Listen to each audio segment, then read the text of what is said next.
जगद्गुरू तुकाराम महाराज आणि त्यांचं सगळं कुटुंब, तुकाराम महाराजांची पत्नी, त्यांची मुलं, लहान लेकरं आपल्या आईकडे हट्ट करतात की गावातली सगळी मुलं ऊस खाताना दिसतात. आई, आम्हाला पण ऊस खायचंय. आणि मग आवली आपल्या पतीला तुकाराम महाराजांना सांगते की तुम्ही काही करा पण आज लेकरांसाठी ऊस घेऊन या. एका शेतावरती दिवसभर काम करतात आणि जाताना जेव्हा तो शेताचा मालक, दिवसभर तुम्ही काम केलं त्या बदल्यात काही द्यायला लागतात, तर तुकाराम महाराज सांगतात की लेकरांना ऊस खायचंय. ऊसाची मुळी तो शेतकरी तुकाराम महाराजांना देतो आणि ती ऊसाची मुळी घेऊन जेव्हा तुकाराम महाराज आपल्या घराकडे निघतात, एरवी गावातली सगळी पोरं ऊस खाताना दिसायची, पण तुकोबारायांच्या मुलांना मात्र ऊस मिळाला नाही. लेकरांनी आईकडे हट्ट करावा, आईनं बापाला सांगावं की अहो पोरांना अमुक एखादी गोष्ट पाहिजे. बाप काही करतो पण आपल्या मुलांचा हट्ट पुरवण्यासाठी तो प्रयत्न करतो. ते घेऊन तुकाराम महाराज निघाले. आणि आपण मगाशी म्हटलं की साधू कोणाला म्हणतात? तो आपल्याकडे जे आहे ते असं सहज इतरांना देण्याची दानत ज्यांच्यामध्ये असते त्यांना साधू म्हणतात. तुकाराम महाराज ती सगळं घेऊन निघाले आणि गावातली गल्लीतली पोरं तुकाराम महाराजांच्या मागे लागली. महाराज, एक ऊस द्या ना. मुळीतला एक ऊस काढायचा आणि तो लेकरांना द्यायचा. त्या पोरानं दुसऱ्या पोराला जाऊन सांगायचं की तुकाराम महाराज ऊसाची मुळी घेऊन निघाले, त्यांच्याकडनं आणलाय ऊस. त्या दुसऱ्या पोरानं पळत जायचं, बाबा द्या की एक ऊस. नाही कुणाला म्हणावं. आपल्या पोटच्या लेकरांसाठी चालवलेला ऊस गावातल्या सगळ्या लेकरांना वाटून टाकला, भेदाभेद उरला नाही. तुकाराम महाराजांच्या दृष्टीनं माझं तुझं हे वेगळेपणच उरलेलं नाहीये. आणि जेव्हा घरी पोहोचले, पाहिलं तर ऊसाच्या मुळीतला फक्त एक ऊस शिल्लक राहिलेला होता. लेकरांनी विचारलं, बाबा ऊस? ऊसाच्या मुळीतला फक्त एक ऊस शिल्लक राहिलेला तो पत्नीच्या हातात दिला. पत्नीने त्याचे 2 तुकडे केले आणि 2 लेकरांच्या हातात ते 2 तुकडे देऊन टाकले.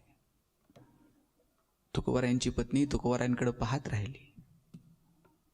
तिला कळलं होतं की नवरा ऊसाची मुळी घेऊन आला होता, पण घरी येईपर्यंत फक्त त्या मुळीमध्ये एक ऊस राहिला.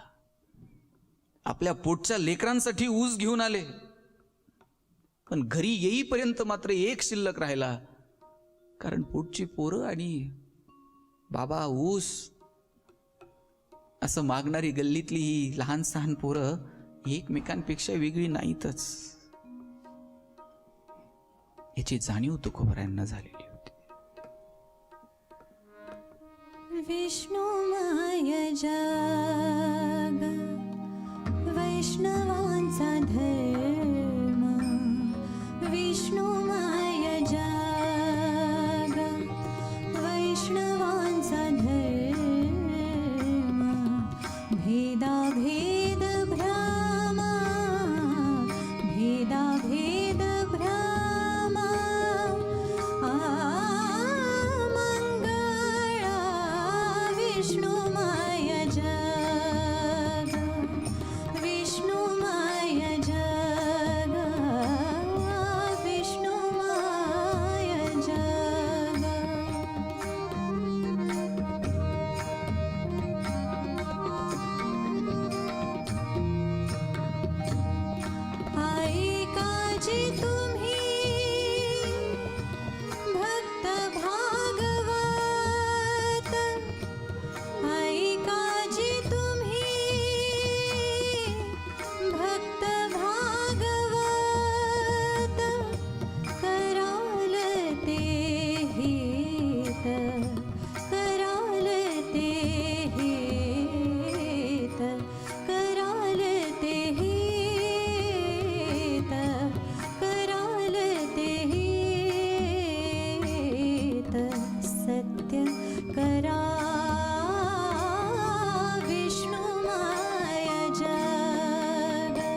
आणि हे तुकाराम महाराज कुणाचे गुरु आहेत?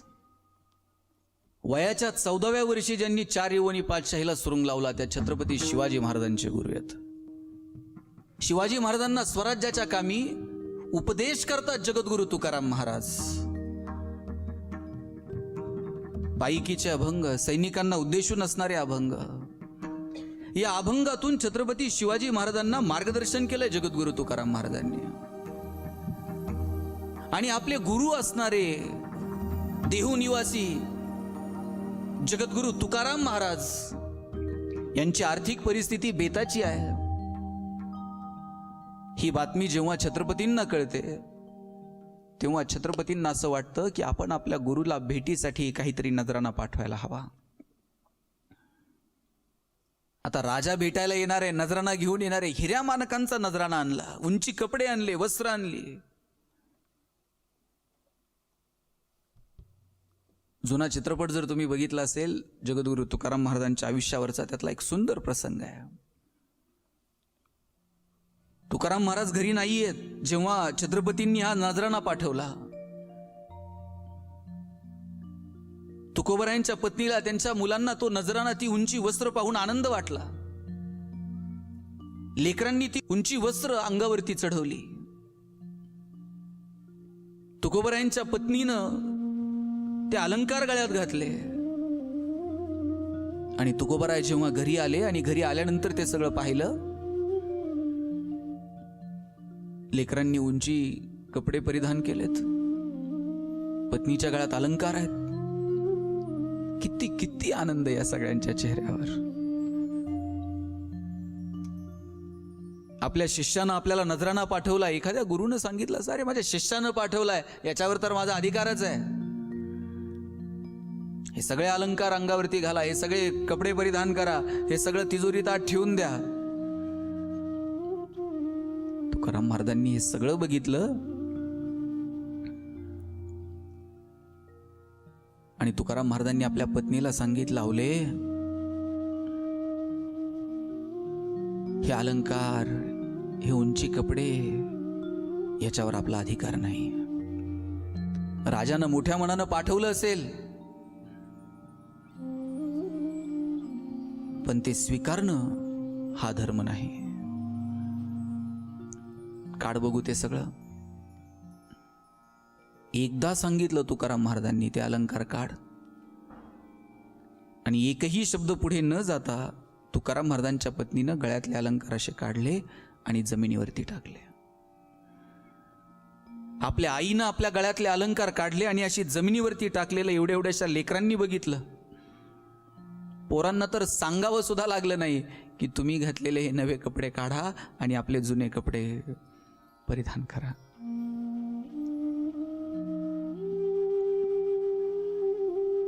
आईनं अलंकार काढून असे जमिनीवर टाकलेलं पाहिले आणि पोरांनी नवीन कपडे काढून जमिनीवर टाकले आणि आपले जुने रोजचे कपडे परिधान केले. हा संस्कार आहे. माझा दावा आहे, आपण जसं सांगू ना तसं मुलं वागत नाहीत, आपण जसं वागू तसं मुलं वागतात. सांगावं नाही लागलं लेकरांना हे आपलं नाही.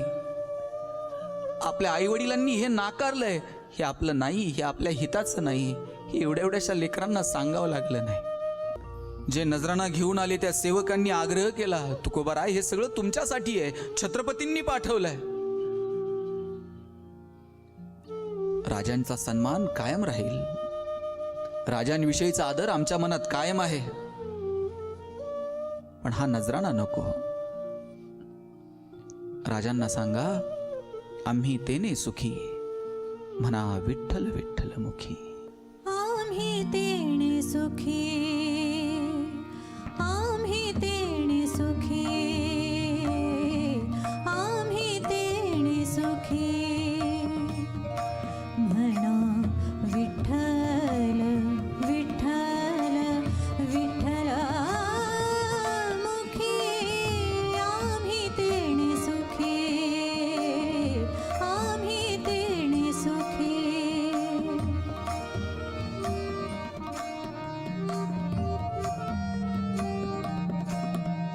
आपल्या सर्वसामान्य माणसाचं सुख आहे कशात? अमुक एखाद्या वस्तूच्या संचयात, अमुक एखादी गोष्ट मिळवण्यात. पण संतांच्या दृष्टीनं मात्र या वरवर दिसणाऱ्या धनामध्ये, या वरवर दिसणाऱ्या संपत्तीमध्ये त्यांचं सुख नाही. तुकोबरायांनी सांगितलं, हे तर आम्ही नाकारलंय. पिढ्यानं पिढ्या चालत आलेलं हे सगळं देऊन टाकलंय, वाटून टाकलंय. आता आम्ही तेने सुखी, म्हणा विठ्ठल विठ्ठल मुखी. तुमचे येर विठ्ठल मज मृत्तिके समान. तुमचे येर विठ्ठल मज मृत्तिके समान. कंठी मिरवा तुळसी व्रत करा एकादशी. आम्ही तेणे सुखी, आम्ही तेणे सुखी.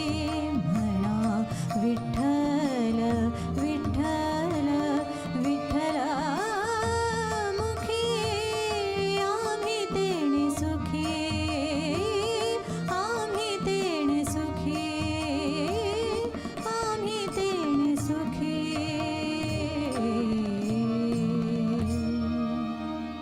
तुमचे येर वित्त धन मज मृत्तिके समान. हे धन संपत्ती आमच्यासाठी हे माती मोल आहे. गळ्यात असलेली तुळशीची माळ आणि आमचं व्रत एकादशी, आम्ही तेने सुखी, म्हणा विठ्ठल विठ्ठल मुखी. तुकोबराय आयुष्यभर त्या विठ्ठलाचं स्मरण करत राहिले. ते विठ्ठलाचं स्मरण करता यावं, संसारात आपण अडकू नये म्हणून दूर भामचंद्र डोंगरावर जाऊन बसायचे. आणि तुकोबरायांच्या पत्नीचं एवढं प्रेम, इतकं प्रेम आपल्या पतीवरती, की त्या नामस्मरणासाठी जेव्हा ते डोंगरावरती जायचे, तुकोबरायांच्या पत्नीनं कधी तुकोबरायांना सोडून एक घास गिळला नाही. जेवणाची वेळ झाली आणि तुकोबराय डोंगरावरून खाली येत नाहीत, ही स्वतः जेवणाचा डबा घ्यायची आणि त्या काट्यांची पाऊल वाट तुडवत तुडवत थेट डोंगरावरती जायची. आता जर तुम्ही गेलात तर थेट गाडी जाते डोंगरावरती. तो काळ कसा असेल, काट्या कुट्यांच्या या सगळ्या वाटा तुडवत उन्हात तानामध्ये पत्नी आपल्या नवऱ्याला जेवणाचा डबा घेऊन थेट डोंगरावरती जाते. आणि एक प्रसंग आहे, पत्नी जेव्हा डोंगरावरती जायला निघते, चालता चालता वाटेमध्ये एक काटा पायात आरपार शिरतो. पायात काटा आरपार शिरला, नखशिखांत वेदना झाल्या, पाय अगदी रक्तबंबाळ झाला. आवली इकडे तिकडे बघते, कुणी मदतीला आहे का? पायातला काटा काढता येत नाहीये. प्रयत्न करतीये पण पायातला काटा निघत नाहीये. आजूबाजूला कोणी मदतीला नाही. पाऊल पुढे टाकता येत नाहीये, तशीच बसली. आणि तितक्यात जनावरांच्या पाठीमागे चालणारं एक लहान मूल आवलीनं पाहिलं आणि आवाज दिला, ए राजा, ए जरा इकडे येतोस? पळत आलं पोरग. काय गाई? काही नाही, पायात काटा मोडलाय रे, जरा काटा काढशील? बघू पाय. त्या लेकरानं पायाला हात लावला आणि वेदना कुठच्या कुठे पळून गेल्या. याई थांब, आत्ता काटा काढतो बघ. आत्तापर्यंत काटा निघत नव्हता, पण या लेकरानं अलगद काटा काढला. वेदना कुठच्या कुठे निघून गेल्या. आणि तेव्हा आवली म्हटली, कसा देवासारखा धावून आलास रे. आत्तापर्यंत देवाला शिव्या देत होती, तुझ्या नादाला लागून माझा नवरा इकडं आला, उन्हा तान्हात डोंगरावर येऊन बसतोय तुझं नामस्मरण करत, आणि मला आता ही उन्हा तान्हात ही वाट चालत जायची. आतापर्यंत देवाला शिव्या देत होती, पण या लेकरानं पायातला काटा काढला आणि मुखातून शब्द बाहेर पडले, कसा देवासारखा धावून आला. आवलीने विचारलं, आणि तुझं नाव काय? माझं नाव विठू. विठू? अरे तुझ्या नादाला लागून माझा नवरा इकडे येतोय आणि तुझं नाव विठू, तुझं तोंड सुद्धा मला बघायचं नाही. आणि दुसरीकडे तोंड फिरवलं, तिकडे विठू. पुन्हा तिसरीकडे तोंड फिरवावं, तिकडे विठू. जाईल तिथे फक्त विठू आणि विठूच दिसत होता. म्हटली मला तुझं तोंडही बघायचं नाही. मी डोळेच झाकून घेते. डोळे असे झाकून घेतले. अर्धे निर्दे उघडे ठेवून वाट काढत काढत काढत तुकोबरायांकडे गेली. तुकोबराय म्हटले, आवले एवढ्या लांब कशाला आलीस? कशाला म्हणजे? तुम्ही इथं उपाशी बसलाय आणि मी तिकडं हादरते होय? तुम्ही जेवला नाहीत तर मला घास गिळत नाही हो. घ्या. तुकोबरायांना घास भरवला. आवलीनं 2 घास खाल्ले आणि जेवता जेवता गप्पा मारता मारता घडलेला प्रकार सांगितला. अहो पायात काटा मोडला, आजूबाजूला चिटपाखरू नाही, एक पोरगं तेवढं आलं आणि नाव विचारलं तर तुमच्या काळ्या इठ्याचं नाव सांगितलं, इठू म्हणे. तुकोबराय पाहत राहिले पत्नीकडं आणि म्हटले, आवले ज्याला शोधत रानावनात मी फिरत राहिलो तो मला अजून सापडलेला नाही आणि तुझ्या पायातला काटा कधी काढून निघून गेला तुला अजून समजलेला नाही. पांडुरंग कांती दिव्य तेज झळकती. पांडुरंग कांती दिव्य तेज झळकती. रत्नकिळ फाकती प्रभा. अगणित लावण्य तेज पुंजाळली. नवर्णने तेथीची शोभा. कानडाव विठ्ठलू कर्नाटको. कानडाव विठ्ठलू कर्नाटको. येणे मजलावी यलावे धो. खोळबुंथी घेऊनी खुणाची पालवी. खोळबुंथी घेऊनी खुणाची पालवी. आळविल्याने दिसादो. कानडाव विठ्ठलू कर्नाटको. येणे मजलावी यलावे धो. तो इतका भोळा आहे की तुमचं दुःख निवारण्यासाठी तो स्वतः धावून येतो. तुकोबराय म्हणतात, आवले तू किती नशीबवान आहेस. त्याला शोधत शोधत मी रानावनात फिरत राहिलो, मला तो अजून भेटलेला नाही आणि तुझ्या पायातला काटा काढून कधी निघून गेला तुला कळलं नाही. आवले किती थोर आहेस तू. पाया पडू गेले तव पाऊल चिना दिसे. पाया पडू गेले तव पाऊल चिना दिसे. उभाची स्वयंभू असे. समोर की पाठी मोरा न कळे. समोर की पाठी मोरा न कळे.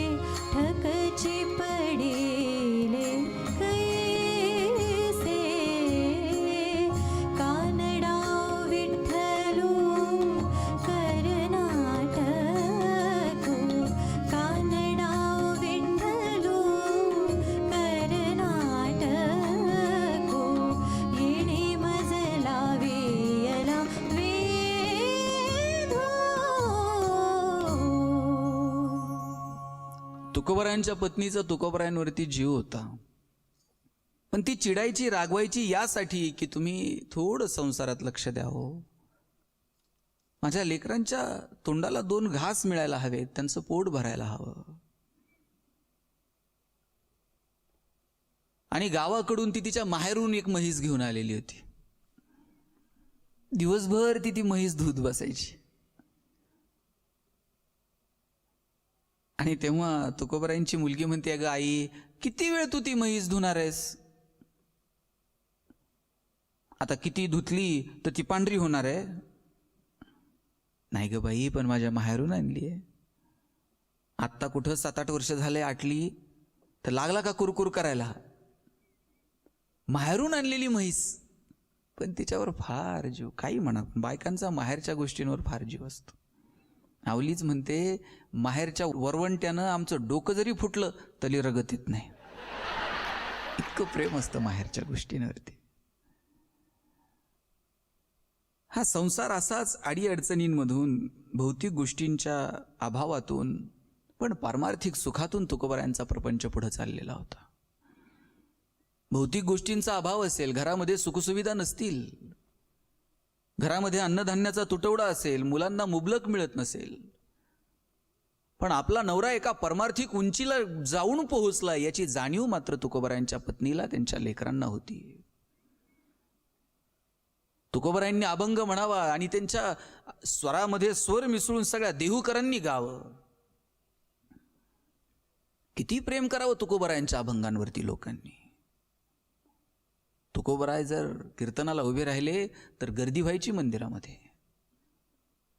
आणि आता हीच गर्दी, हेच तुकोबरायांचं मोठेपण अनेक धर्म मार्तंडांना पाहवत नव्हतं.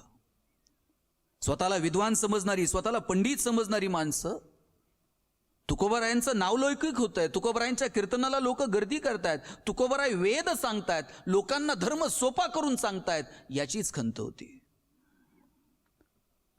मंबाजी बुवांनी तुकोबरायांना त्रास द्यायला सुरुवात केली. कुणी तुकोबरायांचं कीर्तन ऐकायचं नाही, तुकोबरायांनी कीर्तन करायचं नाही, यासाठी ही लोक कटकारस्थान करायला लागली. आणि आपण कितीही प्रयत्न केले तरी सुद्धा तुकोबरायांची लोकप्रियता कमी होत नाहीये. आणि तुकोबरायांचे अभंग गायले जात आहेत, तुकोबरायांच्या अभंगांवरती कीर्तन होत आहेत. ही खंत घेऊन मंबाजी बुवांनी तक्रार केली ती रामेश्वर भट्टांकडे. रामेश्वर भट्ट वाघोलीकर मोठे विद्वान होते, मोठा अधिकार होता. आणि म्हणून तुकोबरायांच्या या तक्रारीचं निरसन व्हावं याच्यासाठी त्यांनी देहूत यायचं ठरवलं. देहू, वाघोली, लोहगावला तर तुकोबरायांचा कायम वावर होता. शोभा कासार तिथले एक तुकोबरायांचे मोठे भक्त होते. शोभा कासारांना तुकोबरायांनी सांगितलंय, तुम्ही व्यवसाय चांगला करा. तुकोबराय कधीही व्यवसाय सोडून, कर्म सोडून तुम्ही परमार्थ करा असं सांगत नाहीत. तुकोबरायांचाच अभंग आहे ज्याच्यावरती आपण चर्चा केली. तुकोबरायांनी कर्तव्याला प्राधान्य द्यायला सांगितलंय. एक वेळ दुःखद घटना बाजूला ठेवा, पण पेरणी करून घ्या. ते तुकोबराय कर्तव्य कसं नाकारतील? शोभा कासारला सांगतात उत्तम व्यवसाय कर. तुकोबरायांनीच सांगितलंय धन कमवा, पण उत्तम व्यवहार आहे. कर्तव्याला प्राधान्य देणारे तुकोबराय आपण समजून घेतले पाहिजेत. तुकोबरायांनी अभंग करू नयेत असाच हट्ट मंबाजी बुवांचा होता. मंबाजी बुवांनी तशी तक्रार रामेश्वर भट्टांकडे केली. ऐन केन प्रकारे तुकोबरायांची बदनामी करण्याचाही प्रयत्न केला. अनेक डाव रचले. एका महिलेला तुकोबरायांच्या घरी पाठवलं. तुकोबरायांनी तिच्याकडे पाहिलं आणि सांगितलं, आई तू पत्ता चुकली, तुम्ही मला आई सारख्या आहात. तुकोबरायांच्या अंगावरती शोभा कासार यांच्या पत्नीनं, म्हणजे माझ्या नवऱ्यालाही तुम्ही आता परमार्थाकडे घेऊन चाललात का काय, उकळतं पाणी तुकोबरायांच्या अंगावरती टाकलं. किती किती त्रास. पण हे सगळे त्रास बाजूला ठेवले का तर आपल्याला परमार्थ साधता यावा आणि सर्वसामान्य माणसाला स्वाभिमानानं जगता यावं, त्याच्यासाठी त्याचा मार्ग सोपा करता यावा. रामेश्वर भट्ट जेव्हा देहूमध्ये आले आणि तुकोबरायांना असं आरोपीच्या पिंजऱ्यात उभं केलं, तुकोबरायांना सांगितलं, तुम्हाला मुळात वेद सांगायचा अधिकार नाही. तुकोबराय म्हटले, वेदांचा तो अर्थ आम्हास ठावा. अरे आम्हाला माहित आहे वेदांचा अधिकार, आम्ही सांगू. तुम्हाला वेद सांगायचा अधिकार नाही, कीर्तन प्रवचन करण्याचा अधिकार नाही, धर्मशास्त्र तुम्ही सांगू नये. आणि हो, आत्तापर्यंत केलेले जे जे अभंग आहेत ते सगळे इंद्राणीच्या डोहात नेऊन तुम्ही बुडवून टाकावेत. काय काय विचारायला असेल तुकोबरायांच्या मनात. अरे ज्याच्यासाठी आपण सगळं आयुष्य खर्च केलं ते सगळे अभंग आता इंद्रायणीमध्ये नेऊन बुडून टाकायचे.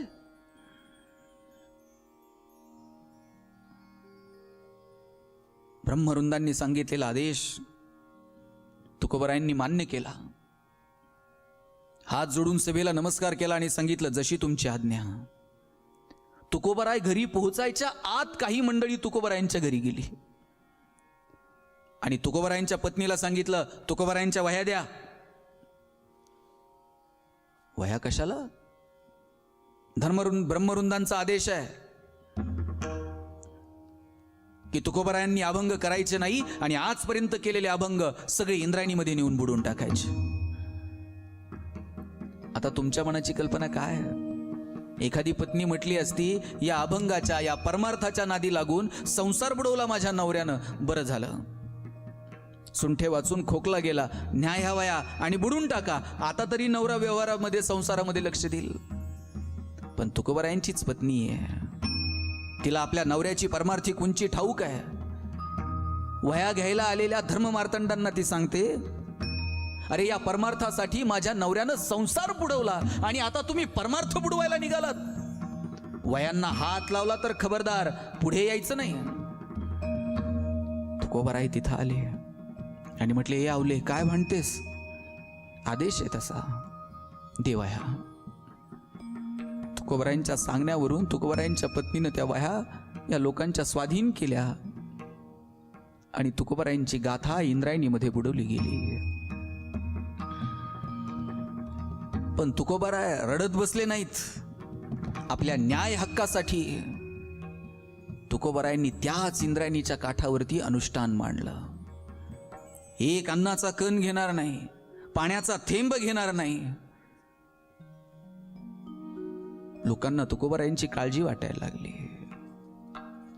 धर्मसत्तेच्या समोर या सर्वसामान्य माणसांचं काय चालणार? पहिले 2 दिवस कोणी तिकडे फिरकलं नाही. तुकोबराय, त्यांचं कुटुंब, आजूबाजूचे 2-4 मित्र. पण आता मात्र लोकांना कळलं की हा तुकोबरायांवरचा अन्याय आहे.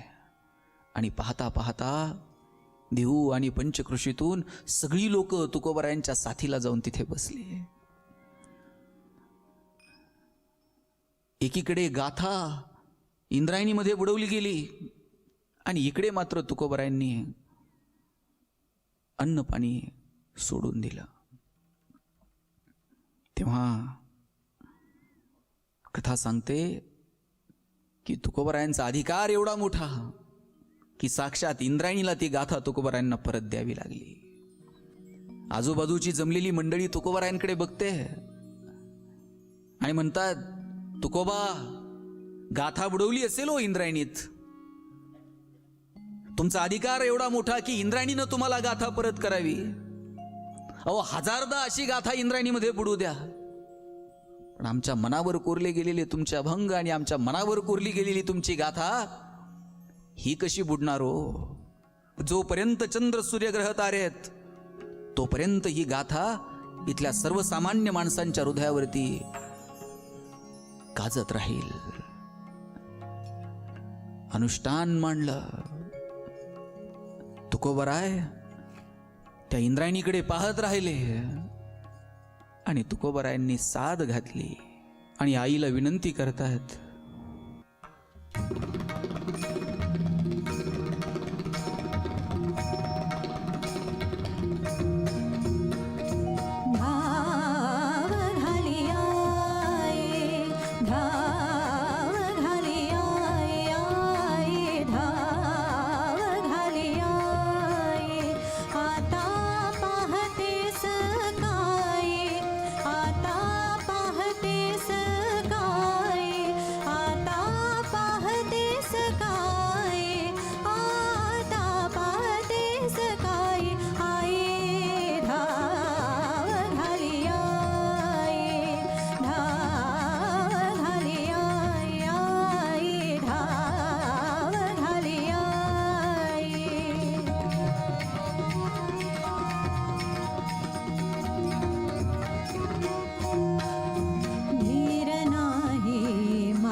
वियोगे हिमपुटी झाले वियोगे हिमपुटी झाले वियोगे हिमपुटी आई धाव घाली आई धाव घाली आई धाव घाली आई तुकोबाराय अन्नाचा कण घ्यायला तयार नाहीत, पाण्याचा थेंब घ्यायला तयार नाहीत. देहूकरांचे डोळे पाणावलेले आहेत. अवली त्या इंद्राणीला सांगते, माझ्या नवऱ्यानं या परमार्थासाठी संसार बुडवला, आई ही गाथा परत कर. देहूकर सांगतायत, तुकोबा आमच्या मनावरती कोरली गेलेली गाथा कशी मिटवता येईल. आणि सगळी मंडळी त्या इंद्राणीला साथ घालतायत, आई धाव घाल, धाव घाल, आई धाव घाल. करावे शीतळ करावे शीतळ बहु झाली हळहळ बहु झाली हळहळ बहु झाली हळहळ बहु झाली हळहळ बहु झाली हळहळ बहु झाली हळहळ आई धाव घाली आई धाव घाली आई धाव घाली आई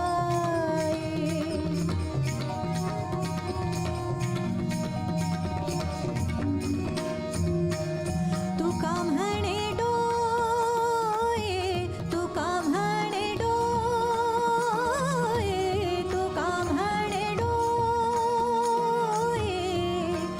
कधी ठेवीन हे पायी कधी ठेवीन हे पायी कधी ठेवीन हे पायी कधी ठेवीन हे पायी आई धाव घाली आई धाव घाली आई आता पाहते सकाळी आता पाहते सकाळी आता पाहते सकाळी आता पाहते सकाळी आई धाव घाली आई धाव घाली धाव घाली धाव घाली आई.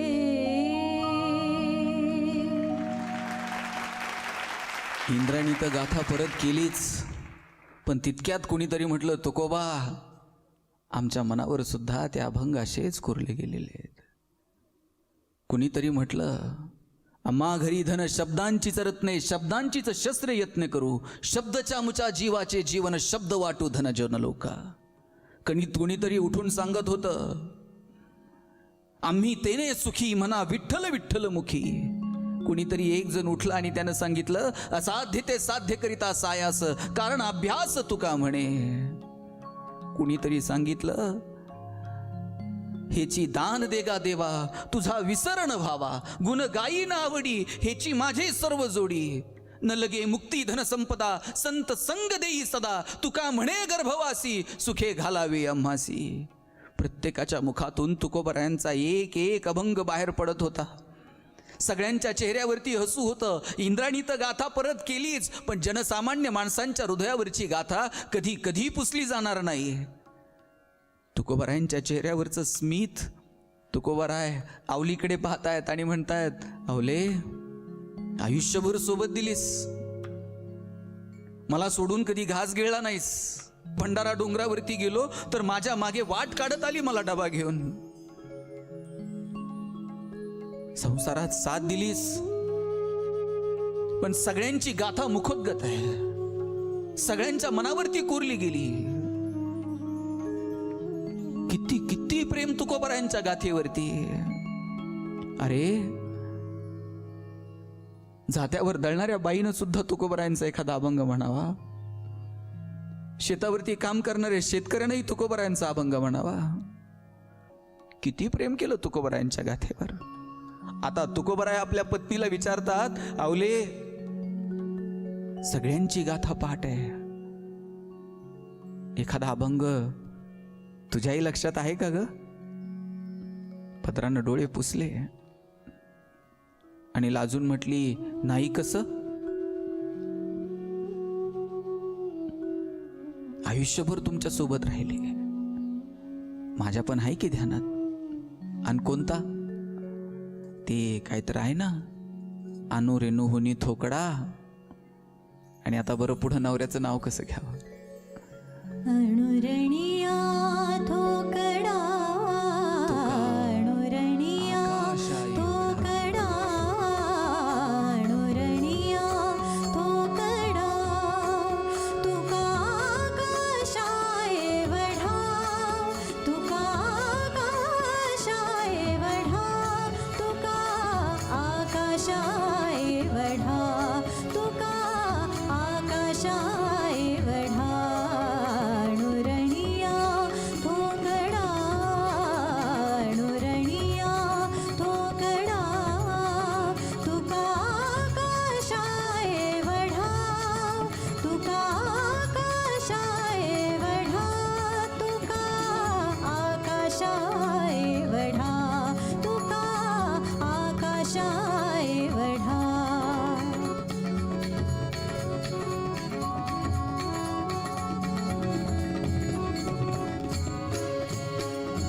गिळून सांडले कलेवर, गिळून सांडले कलेवर, गिळून सांडले कलेवर. भवभ्रमाचा आकार, भवभ्रमाचा आकार, भवभ्रमाचा आकार. अणुरणिया थोकडा, अणुरणिया थोकडा.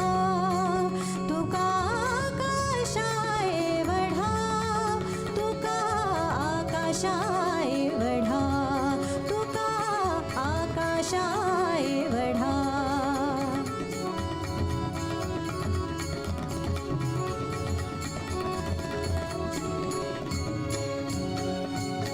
सांडली त्रिपुटी, सांडली त्रिपुटी, सांडली त्रिपुटी. दीप उजळला घटी, सांडली त्रिपुटी, सांडली त्रिपुटी. दीप उजळला घटी, दीप उजळला घटी, उजळला घटी, उजळला घटी. अणुरणिया थोकडा, अणुरणिया थोकडा, अणुरणिया थोकडा. तुका आकाशाए वढा, तुका आकाशाए वढा, तुका आकाशाए वढा, तुका आकाशाए वढा, तुका आकाशाए वढा.